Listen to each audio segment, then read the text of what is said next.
Сегодня очень жаркий день. Редко включаем кондиционер, но сегодня невозможно без него обойтись. И на градуснике 25,5. А на улице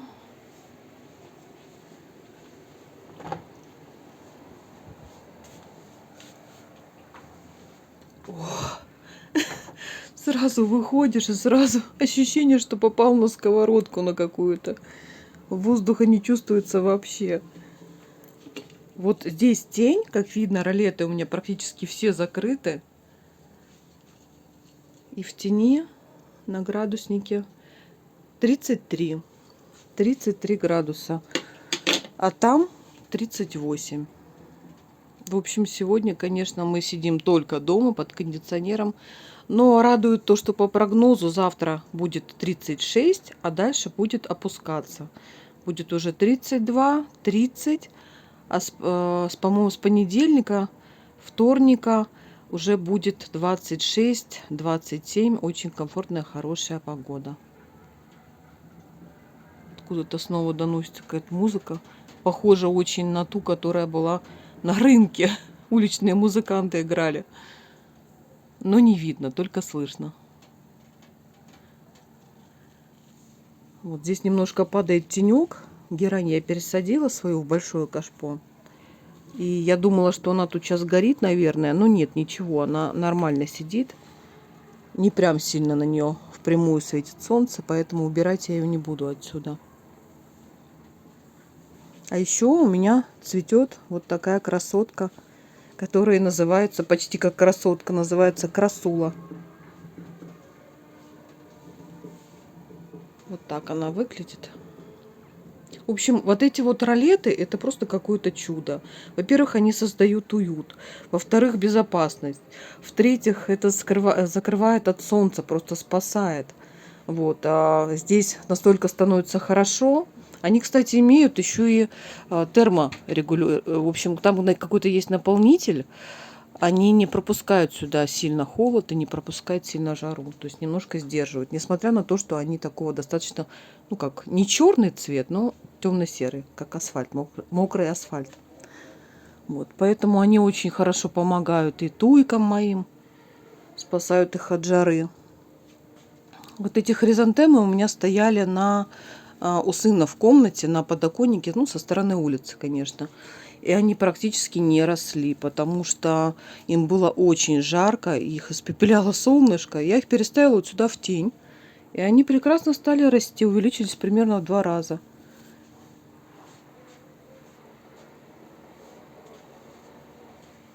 Здесь у меня еще стоит смородина, которая на улице очень плохо росла. Ее тоже солнышко сильно испепеляло. Клубничка. Вот там вот я посадила косточку авокадо. Хочу посмотреть, что вырастет. И вырастет ли. Это я рассадила гераньку, свою красавицу. Вот эту мне ее захотелось размножить, потому что она супер красивая. Это клубничка. И здесь тоже герань. Вот здесь, конечно, ей жарковато. Выше. А это полка свободная. Это полка моего кота Тимофея. В общем, тут каждый сантиметр распределен. Все, сидим сегодня дома, завтра тоже. Хорошо, что сейчас выходные.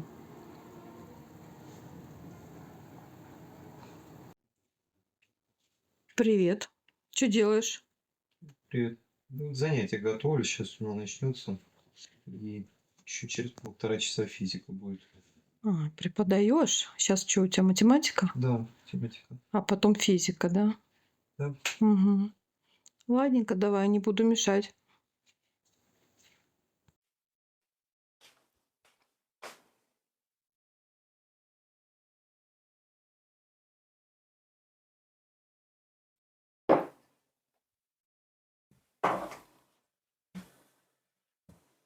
Всем привет!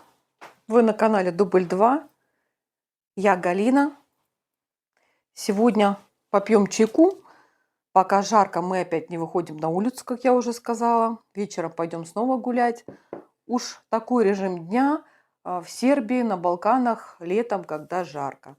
не только мы так живем, а многие люди так живут. То есть к вечеру, как я уже рассказывала, выходят и дети гулять, и взрослые, играют в баскетбол на баскетбольных площадках, катаются на велосипедах, на самокатах. В общем, ведут ночной образ жизни. Пока пьем чай, я расскажу вам, какие счета пришли у нас в этом месяце. К своему удивлению, хочу сказать, что в Сербии мы перешли от черного чая к травяным. Даже не заметили, как это произошло. Это просто удивительно. Я думала, мне будет не хватать черного чая, и тут вдруг я осознала, что я его практически перестала пить. Он у нас есть, даже есть еще запасы, которые мы привезли из России. Вот уже прошел год, но еще запасы у нас остались. И самое удивительное, как я уже сказала, что я поняла, что мы его практически перестали пить, потому что вот эти чаи травяные нам заменили обычный черный чай. Я утром пью кофе, а в течение дня потом пью чаи травяные. Мы берем их в магазине «Стакамак», там они стоят 52 динара пачечка. Выбор огромный. Ромашка, чебрец, не знаю, горные травы, что там еще у нас. В общем, множество разных чаев. Нам присылают электронные счета и также еще бумажные присылают в почтовый ящик. Этот счет я уже оплатила, я уже знаю, сколько он пришел. Вот, просто сейчас озвучу вам. Я уже сказала, что в этом месяце мы посчитали, сняли показания наши по счетчику электрическому и поняли, что у нас аж в 2 раза меньше, чем обычно. И я уже рассказывала, что это всего лишь благодаря тому, что мы перестали бойлеры включать днем, а только их стали включать на ночь. И чайник электрический мы теперь не включаем, как это делали раньше постоянно. Чуть-чуть подогреть надо, раз нажали, включили. Нет. Теперь мы кипятим, переливаем в термос. Получается, что чайником мы пользуемся где-то 2-3 раза в сутки мы кипятим полный чайник, а не так, как раньше, постоянно подогревали. И счет снизился вообще неожиданно аж в 2 раза. То есть по цифрам в 2 раза и по сумме, значит, счет по электричеству нам пришел в 300 динар. То есть это супер, это даже я не ожидала, что я думала где-то 4000 будет. Он пришел даже 3300. То есть так как у нас раньше приходили счета до того, как мы всего лишь стали выключать бойлер днем и меньше пользоваться чайником, у нас приходили счета 8000, по-моему, самый маленький был 7500. То есть разница колоссальная в 2 раза. И по цифрам я уже сказала, что мы заметили, что в 2 раза меньше, а вот по деньгам получилось 3300. Но все бы было хорошо, конечно, но вот счет за квартиру нас снова подводит. В каком плане? Сейчас расскажу. Вот счет на квартиру пришел 8500. Хотя мы платим 4500 за квартиру. Там немножечко разница есть, то есть там туда входит также и вода. Воду, естественно, мы тратим по-разному каждый месяц, но примерно одинаково. То есть разница вообще небольшая. Примерно у нас приходит один и тот же счет 4500. Там плюс-минус 100 динар, где-то вот так вот.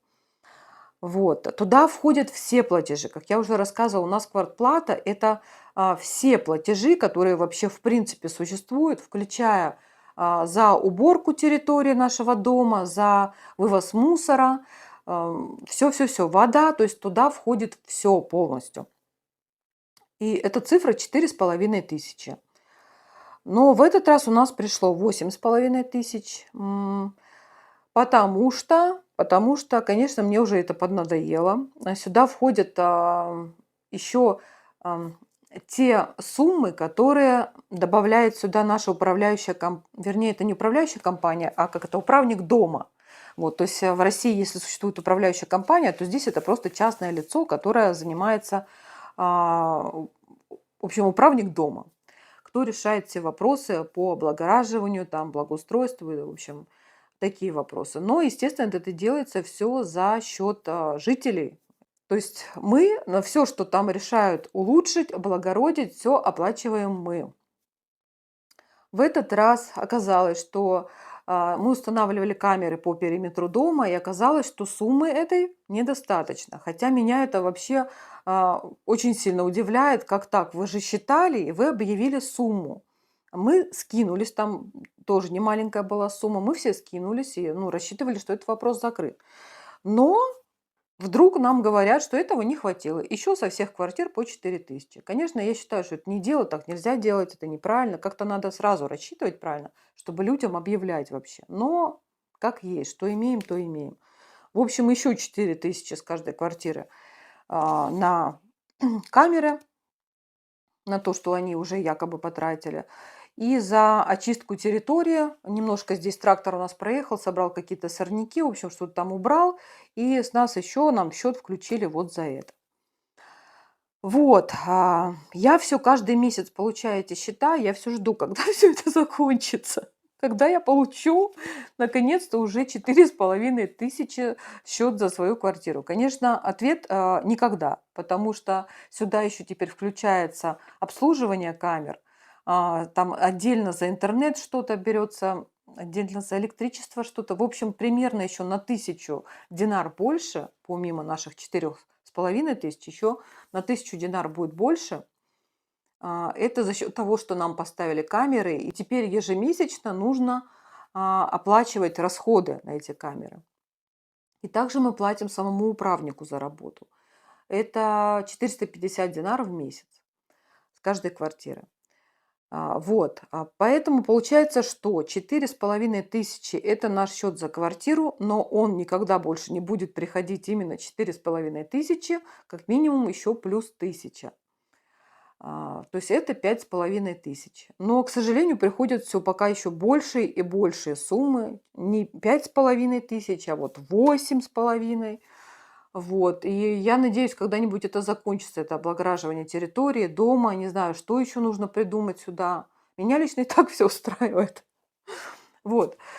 Я вот просто думаю, что мы по-любому будем продавать нашу квартиру через какое-то время. И, конечно же, все эти расходы должны быть включены в стоимость продажи квартиры. То есть должны быть учтены, потому что человек, который приобретет эту квартиру, заедет уже в готовую квартиру, где уже все оплачено, облагорожена территория, повешены камеры. На это скидываться ему уже не нужно будет, но на это скидывались мы. Поэтому, конечно же, за квадратный метр стоимость нашей квартиры будет больше. Плюс мы в нашей квартире делали отопление. То есть это я к чему веду. Если сейчас цены на новостройки начинаются от 2000 за квадратный метр в городе Ниж, то есть дешевле вообще нет. 2000 евро за квадратный метр – это пустая квартира, в которой нет отопления, нет кондиционера. Ну, хорошо, если висят ролеты. Вот. Сантехнику, конечно же, ставят там, это все с сантехникой.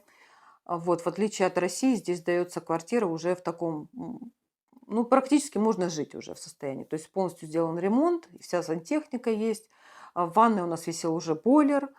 Вот, но не было отопления, а отопление нам обошлось в очень кругленькую сумму. Это, чтобы не соврать, что-то около 3000 евро. Да, или точно, прям четко 3000 евро, или что-то очень близко к этому. Вот, плюс вот это все облагораживание нашей новостройки. То есть в новостройке, если сейчас от 2000 евро за квадратный метр, то в нашей квартире, где сделан уже и отопление, и облагороженная территория, и ролеты на террасе, и везде, в принципе, у нас, конечно же, увеличивается стоимость квадратного метра. И в нашей квартире она уже от 2300 за квадратный метр. Возможно, и повыше. Вот, поэтому надеюсь, что когда мы будем продавать нашу квартиру, мы окупим все наши расходы.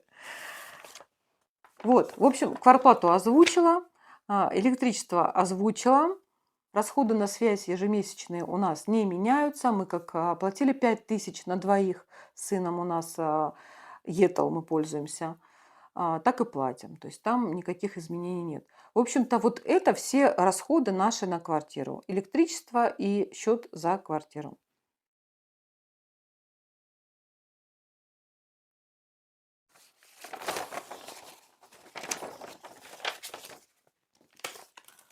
Все, чайку сейчас попью и буду рисовать. Сегодня был очень жаркий день. Конечно, бывает и похуже, но сегодня тоже было жарко. И вот сейчас около 8 вечера, на улице просто красота, где-то 26. И можно дышать спокойно, гулять. В общем, мы приехали в центр погулять.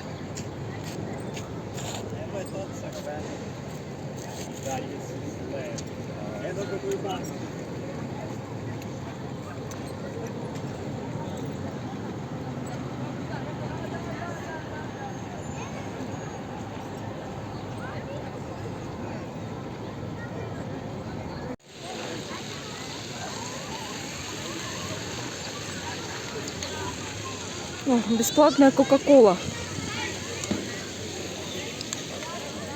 Здесь, кстати, часто ее раздают, особенно в жаркое время.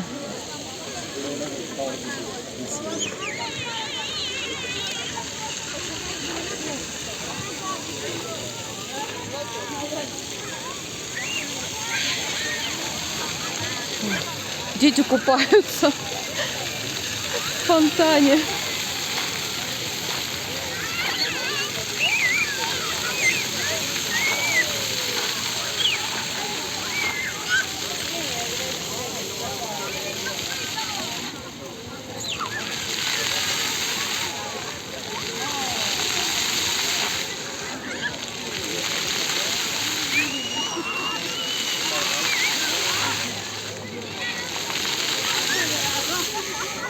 А мы идем в крепость погулять.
Вот такой интересный ствол.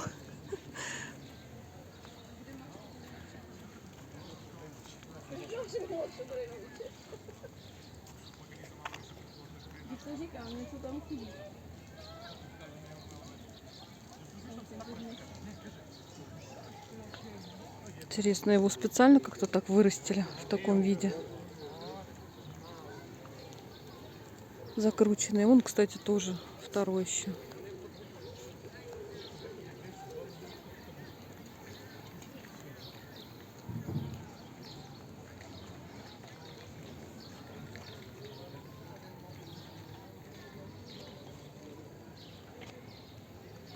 Я думаю, да, конечно, специально каким-то образом так сделали.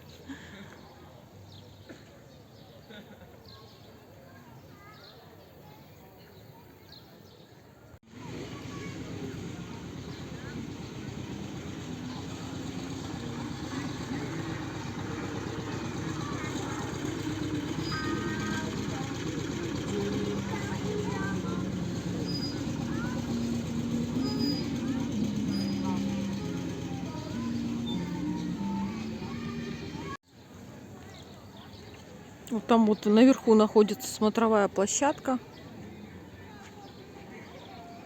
Вон там видно, люди ходят.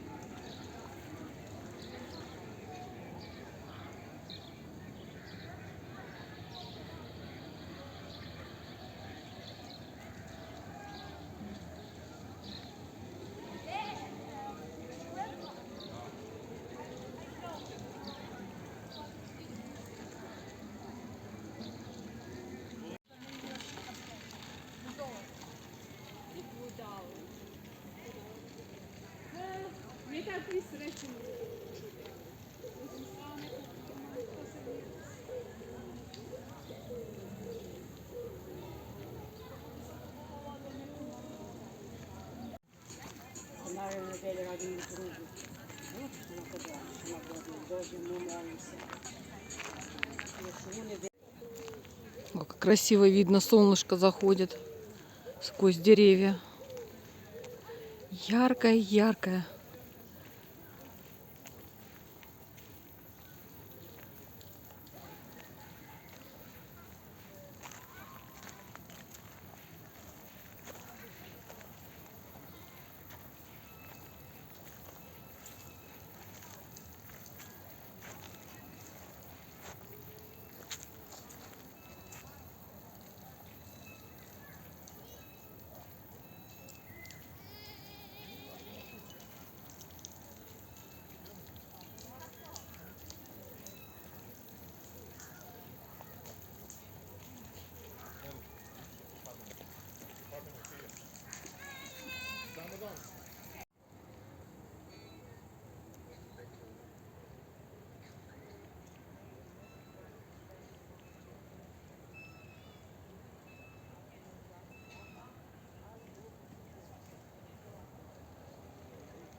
Вот эта надпись Нишвиль.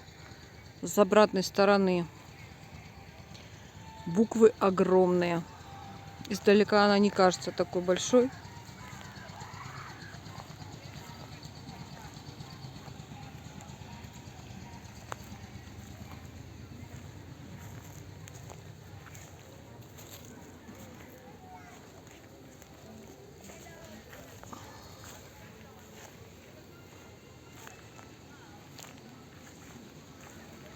Это тоже все древняя кладка, раскопки.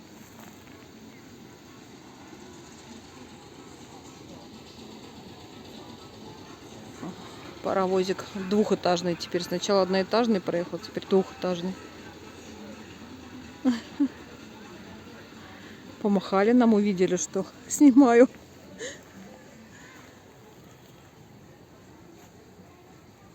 По-моему, вот эта буква отваливается у нее кусок, да? Видишь, середка.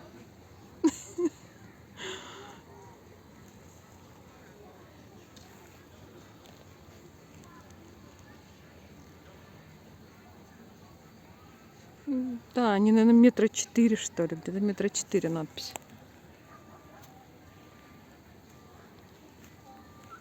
Пойдем, зайдем сюда. Видишь, там окна светятся. Наверняка что-то интересное есть. Тут бывают выставки проходят. А сегодня я не знаю, что. Пойдем посмотрим. Какой-то охранник сидит там. Сейчас узнаем, что здесь. Видишь? Ах, это пенопласт, это не камень. Вот оно что. Понятно. Поэтому он и отваливается.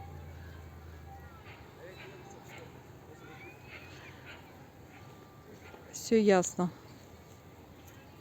С этой стороны такие мощные подпорки держат. Я-то думала, что это камень настоящий, чтобы не завалился, чтобы там, не знаю, людей не убило, что их держат такие металлические подпорки. А оказывается, это пенопласт. И подпорки эти для того, чтобы их просто не унесло ветром.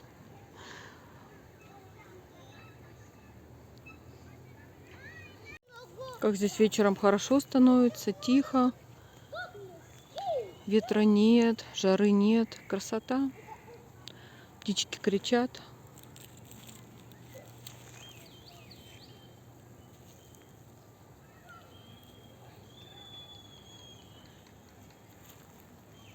Не, ну что-то я насчет этой надписи прям разочаровалась, да?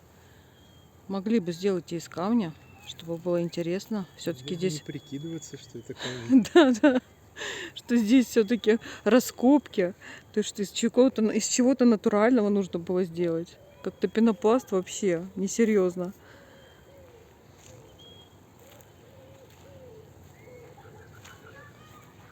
Я, конечно, шучу про прикидываться, но действительно она и по текстуре ведь похожа на камень, Да, если не приглядываться. похоже, да. В можно том-то и перепутать. дело. Что ощущение, как будто бы из камня. О, тоже шишек полно. Все, я так долго искала все эти шишки, что теперь все время обращаю на них внимание, хотя они мне уже не нужны.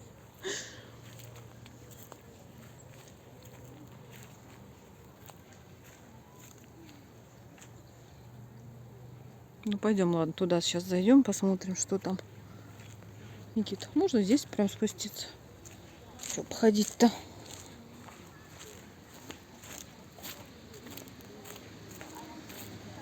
Мне хочется узнать, из какого материала сделано, из какого камня, как он называется, сделаны вот эти колонны. Потому что они очень интересные. О, свет включили. Вот с какими-то разводами. Ну, мне прям интересно, что за материал здесь использовали.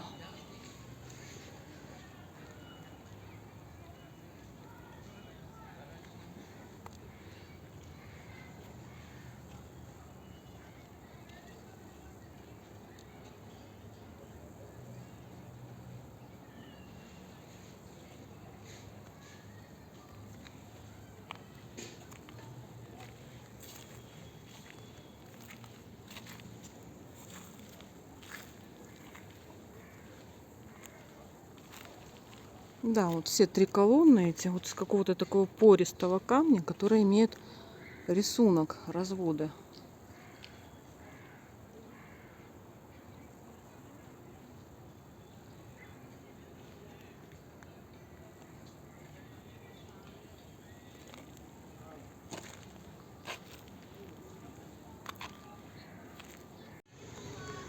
Да, очень приятно гулять на территории крепости. Ну, дело здесь, скорее всего, не в том, что какие-то кафе, дорожки, а дело в огромном количестве зелени, больших деревьев взрослых. То есть вот природа, деревья, они придают какую-то силу. Когда их много, ты просто отдыхаешь. А какая красота. Большие.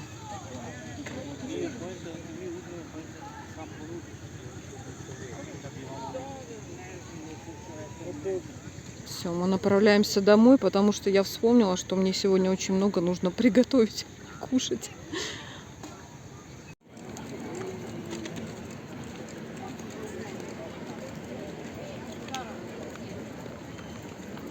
Людей в центре все становится больше и больше. И чем позже, тем людей больше. Все выходят, когда нет жары, уже погулять.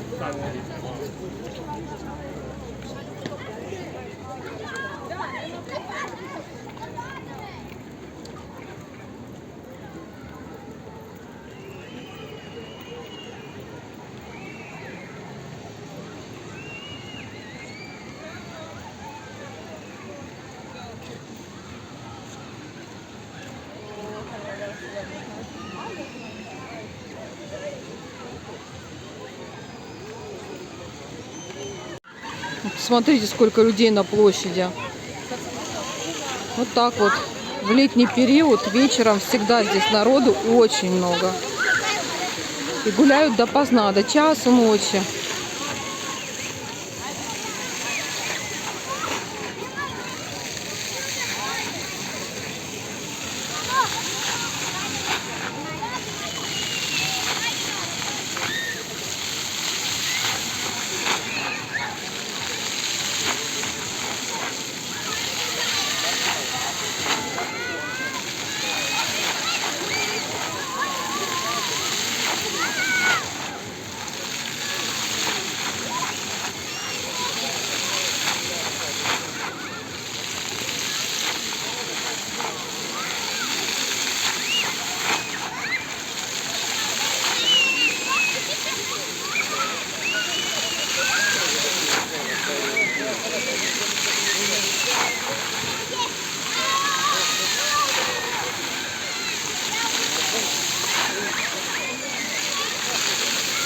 Наверное, сейчас фонтан в самой своей красе находится. Вечером уже темно, подсветочка включена.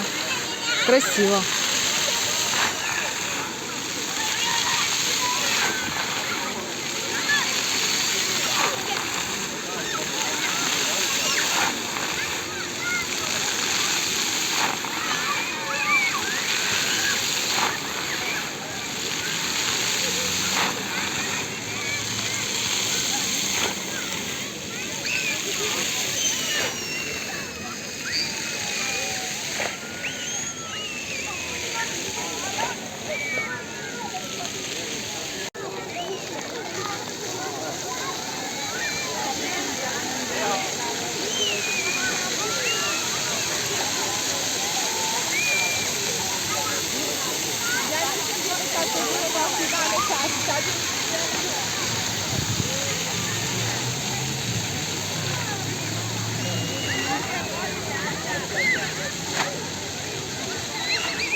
Сегодняшний день с 38-градусной жарой заканчивается вот таким сильнейшим ливнем.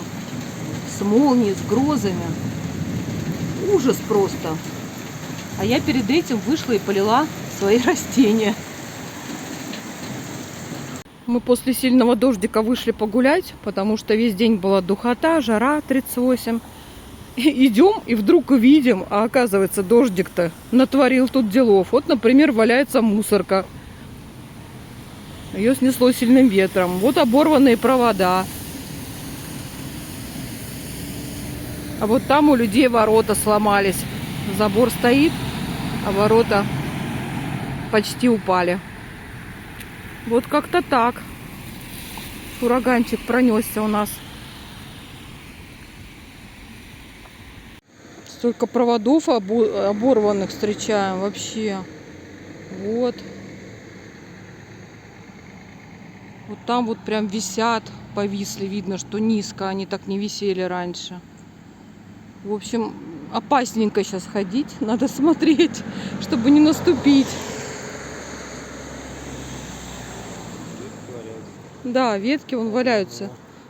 Видно, что сильный такой он был. По той стороне дороги целое озеро или море, не знаю. Надо отойти, а то нас сейчас обольют.